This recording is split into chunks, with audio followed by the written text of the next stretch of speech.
funny, they say that you have to have a very tough skin to work in the world of showbiz, particularly if you're a performer.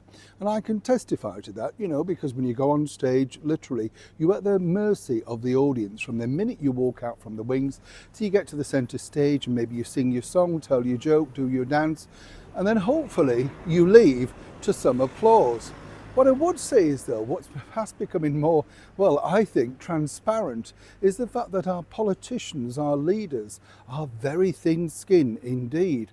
None more so than the current Mayor of London, Sadiq Khan, but once again, failing to point out exactly some of the facts. Let me explain. Morning, good to see you, chums. Thank you so much for your time today. As ever, nice to have your company, and welcome one and all brand new subscribers. It is lovely to see you. By the way, this will make you feel a little bit old. I just want to share this with you because many years ago, who remembers the Darling Buds of May, the original cast with, of course, the brilliant David Jason, Pam Ferris, and of course the beautiful Catherine Zeta-Jones. Bumped into Catherine, right?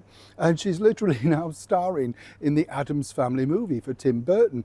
A great sort of idea, great sort of show, film, should I say. But what's fascinating is when we got talking, we realised it was some number of years since she came along for an audition when she was trying to become a pop star. Well, this was just after sort of Darling Buds, and she was going to go into that route, and she's been offered a lot of big bucks by record labels and stuff.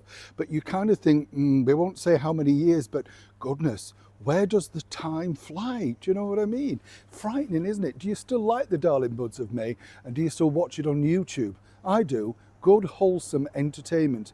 My sort of show, they're always eating. You know what you know what I mean?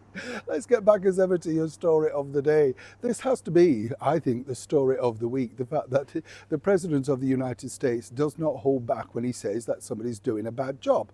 And what's interesting is, once again, Sadiq Khan, the current Mayor of London, decides to bring it up about, race and, the colour of his skin. He's always got, look, the bottom line is the President is saying what everybody truly thinks about London. Crime is now on the biggest rise going, and it's detailed on a daily basis. You fail to understand basic English in City Hall regarding the Pakistani grooming gangs, and you literally do not answer any questions unless they're fully approved when you're on an out and about media tour.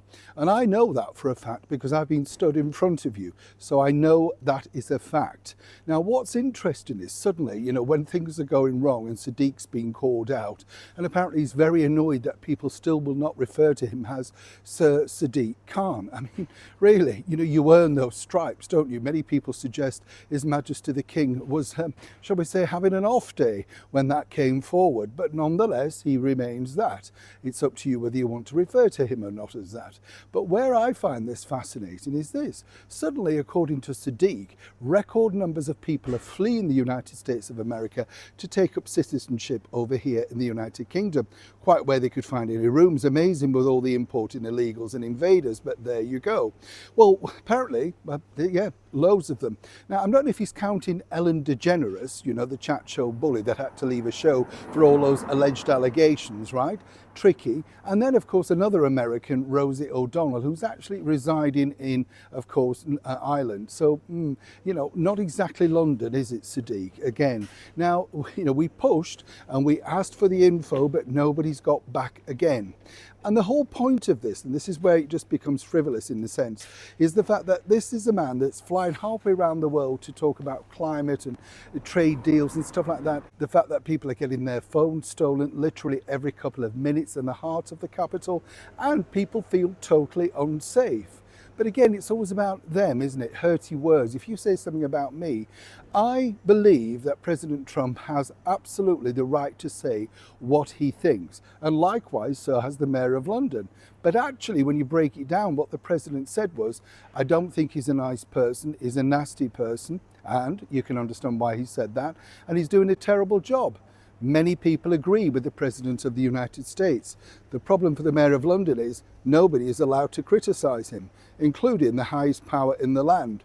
Now, if he could get a grip of that, maybe he could get a grip of the problems that are currently engulfing London under his watch, now for the, third term? Neil Sean in the very heart of London.